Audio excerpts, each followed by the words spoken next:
Bonjour à tous et bienvenue dans La Capsule, le podcast de Keris Solutions qui va à la rencontre des courtiers en assurance. Aujourd'hui, coup de projecteur sur l'assurance prévoyance des TNS, les travailleurs non salariés, un secteur en pleine évolution, presque redéfini ces dernières années.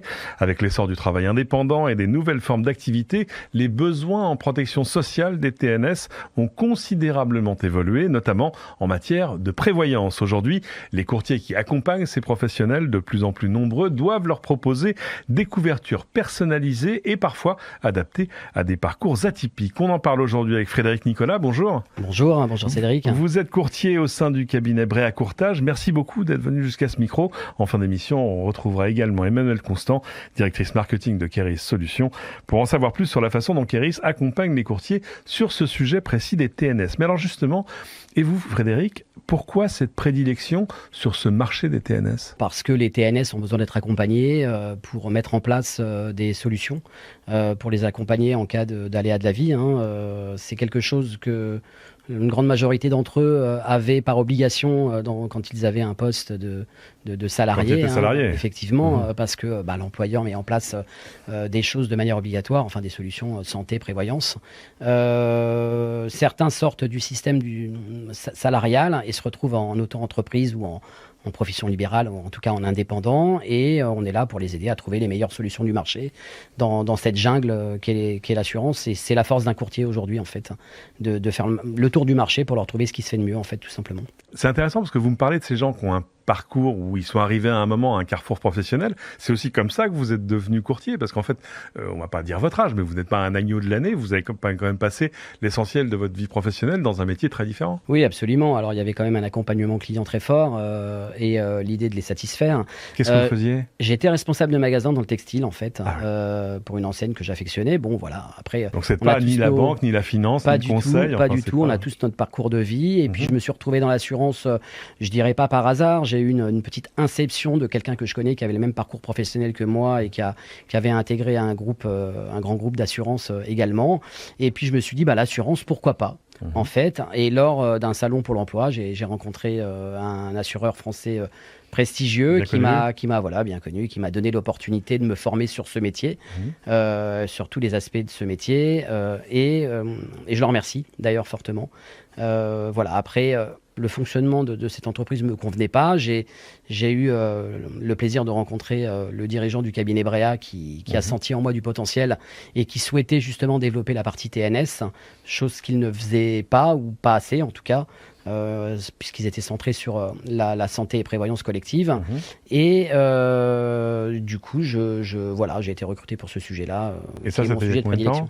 Ça fait maintenant plus de 5 ans que j'ai intégré ce cabinet. Alors, je le disais, le nombre de TNS ne cesse d'augmenter. Quels sont les autres changements que vous avez observés ces dernières années ? Beaucoup se retrouvent un petit peu comme moi, finalement, un peu sur le carreau et décident, arrivés à un certain âge, ou même plus jeunes, de se lancer dans l'entrepreneuriat. Et on est là pour, effectivement, les rencontrer, leur expliquer ce qui peut être mis en place, l'importance de mettre des solutions en place. Parce que dans l'esprit collectif des Français, une mutuelle, par exemple, c'est quelque chose qu'il faut absolument avoir. C'est presque automatique ? C'est presque automatique parce que c'est un petit peu ancré dans l'esprit des gens, effectivement. Mais par contre, mettre une prévoyance en place, on a tendance à penser que c'est beaucoup plus important qu'un contrat santé qu'on peut souscrire finalement à tout moment. Il faut savoir que la prévoyance, quand vous commencez à avoir des problèmes de santé, c'est à ce moment-là où ça devient plus difficile de se protéger. Donc, je trouve que c'est une solution qui porte bien son nom parce que ça permet de prévoir un risque éventuel, mais pas un risque déjà existant. Alors c'est intéressant parce qu'évidemment, moi j'imagine qu'un client qui vient pousser votre porte parce qu'il vient de lancer son activité, sa première demande c'est justement plutôt de la santé. Comment est-ce qu'on met le sujet de la prévoyance sur le tapis ? En fait, il faut bien leur expliquer le mode de fonctionnement de leur régime obligatoire, mettre le doigt sur les carences et les limites de ce régime obligatoire justement, et leur expliquer que si demain il leur arrive quelque chose, moi ce que j'aime bien c'est des échanges en face à face et expliquer à mes clients, voilà, demain, aujourd'hui vous avez cette prétention-là où vous gagnez ça, regardez ce que va vous verser votre régime obligatoire. C'est vraiment très faible à la vue de ce que vous gagnez aujourd'hui.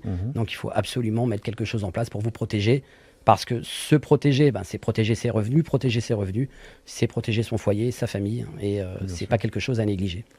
Est-ce que vous avez des cibles privilégiées? Comment, d'ailleurs, plus largement, comment est-ce que vous organisez votre prospection? Comment vous allez à la recherche de nouveaux clients? Alors, moi, j'ai pas de cible privilégiée dans le sens où, à partir du moment où on a un statut d'indépendant, tout le monde a un besoin, même si, voilà, et on est là donc évidemment pour expliquer à nos clients ce qui peut être mis en place. On a tendance, moi personnellement, j'ai tendance à aller vers des gens qui me ressemblent. J'étais commerçant auparavant, vous le comprenez bien. Du coup, j'ai tendance à aller vers un peu cette cible client. Certaines professions sont un petit peu plus difficiles d'accès. Tout ce qui est profession libérale, type médecin, avocat, infirmière, ils sont énormément démarchés. Ils reçoivent 10, 15 coups de téléphone par jour. Ah bon? En tout cas, apparemment, c'est le discours qu'on me tient quand on appelle. Je fais de moins en moins de phonique parce que quand on accompagne un client et qu'il est bien conseillé, parce que c'est notre but essentiel, de bien leur expliquer le contenu des contrats mis en place et de bien les accompagner, on a de la recommandation. Ça se fait un petit peu sur la durée, mais aujourd'hui, c'est un petit peu plus confortable qu'à mes débuts en tout cas. Quand vous concevez la couverture d'un client TNS, votre valeur ajoutée, c'est quoi? C'est justement d'arriver à faire du sur-mesure face à des profils, à des parcours qui sont tous différents? Alors effectivement, c'est du sur-mesure. Tout le monde ne gagne pas la même chose. Certains ont des profils socio-professionnels différents, des besoins différents également, puisque la prévoyance... On pourrait rentrer un petit peu plus dans les détails si vous voulez, mais ça couvre plusieurs risques pour couvrir un aléa de la vie, évidemment. Certains vont me dire, par exemple, voilà, j'ai 2 enfants, j'aimerais que si demain je ne suis pas là, je suis support de famille, mettre en place de la rente éducation pour ne pas laisser ma femme dans le besoin, pour pouvoir financer les études de mes enfants, par exemple, ou même une rente conjointe. Ça m'est arrivé de mettre une rente conjointe d'un de mes clients qui gagnait très très bien sa vie, mais dont sa femme était au foyer. Donc voilà, en fait, vraiment, on est là pour répondre en tout cas aux besoins de tous nos clients. On l'a vu, ce secteur des TNS, il a beaucoup évolué ces dernières années. La population de ces TNS a aussi évolué. Selon vous, qu'est-ce qui reste comme révolution ou comme grand défi à venir sur ce secteur du travail non salarié? Le terme va pas plaire, je pense, mais je vais pas dire le mot obligé, mais en tout cas de mettre que les indépendants prennent vraiment au sérieux le fait de se couvrir. Avec une protection sociale, parce que moi je vois des personnes qui... En quoi c'est polémique de dire ça? Parce que obligé, c'est pas un joli mot, je trouve. Rendre obligatoire comme on a rendu obligatoire alors la le couverture rendre, santé, effectivement, le rendre obligatoire, parce que on a tendance à minimiser un petit peu la prévoyance et les gens se réveillent quand ils ont un problème de santé qui est avéré, et c'est malheureusement à ce moment-là où c'est très difficile d'en mettre une en place en fait. Moi j'ai des cas de clients que j'avais rencontrés qui pour économiser on va dire une trentaine d'euros quand on a un profil jeune ne veulent pas mettre de prévoyance en place et qui se retrouvent avec des maladies très graves et qui malheureusement ne sont plus assurables en fait. Évidemment. Un autre sujet aussi qui est très important, c'est toute la partie ce que j'appelle les maladies non objectivables qui sont mis en place dans la prévoyance, qui sont les problèmes liés au dos et au psy. Alors on entend par psychisme. Aujourd'hui, je pense que vous-même, Cédric, moi-même dans mon entourage, on connaît des personnes qui ont fait des burn-out. On n'y pense pas, on a tendance à négliger ça. Et ça, c'est pareil, ça permet de couvrir ce type de risque. Donc, c'est très important de se prémunir, en fait, tout simplement. Bien sûr. Où est-ce que vous voyez votre activité dans 5 ans? C'est quelque chose de linéaire dans votre esprit? Non, je pense que l'assurance, tout le monde en a une, tout le monde en a besoin. C'est pas un secteur d'activité aujourd'hui qui, je pense, est en peine. Avec la refonte un petit peu de la santé, on s'aperçoit par exemple que la sécurité sociale se désengage de plus en plus des remboursements et que les mutuelles, par exemple, doivent évidemment mettre un petit peu plus la main à la poche pour rembourser les assurés. Je ne sais pas si on arrivera à un système à l'américaine. Alors, je l'espère pas parce qu'on est quand même dans un beau pays qui nous permet d'avoir une protection sociale qui tient la route. Mais si demain ça doit arriver, nous, courtiers, que ce soit pour le sujet de la santé ou pour le sujet de la prévoyance, on sera là pour accompagner les clients et leur trouver ce qui se fait de mieux. Vous faites ce métier depuis 5 ans environ. Quel conseil vous donneriez à un courtier qui voudrait s'installer et qui voudrait se lancer ou se spécialiser dans l'assurance des TNS? Eh bien, le réseau, c'est très important. Si vous voulez, je dirais, commencer sereinement, il faut avoir un sens du relationnel assez aiguisé. également. Il ne faut pas avoir peur d'aller vers les gens, il ne faut pas avoir peur de se mouiller un petit peu, j'ai envie de dire, à ses débuts. Les débuts ne sont pas toujours simples, mais après, quand on accompagne bien les clients et qu'on se fait du réseau et qu'on a de la recommandation, on travaille bien évidemment plus sereinement. Il faut savoir bien s'entourer, mais c'est un très très beau métier, franchement. Si c'était à refaire, j'aurais commencé ce métier-là beaucoup plus tôt. C'est la meilleure des conclusions. De tout ça, on se reparle dans une poignée de secondes avec Emmanuel Constant de Keris Solutions. Ceci, juste après ce jingle. Bien, nous sommes rejoints par Emmanuel Constant, directrice marketing de Keris Solutions. Bonjour Emmanuel. Bonjour Cédric. Vous avez écouté notre entretien avec Frédéric. Qu'est-ce que vous en retenez ? Frédéric l'a bien expliqué effectivement tout à l'heure. Les contrats de prévoyance TNS sont des contrats qui se vendent, qui ne s'achètent pas. Ça veut dire quoi ? Ça veut dire que le courtier de proximité a un rôle central à jouer dans l'accompagnement de ses clients chefs d'entreprise.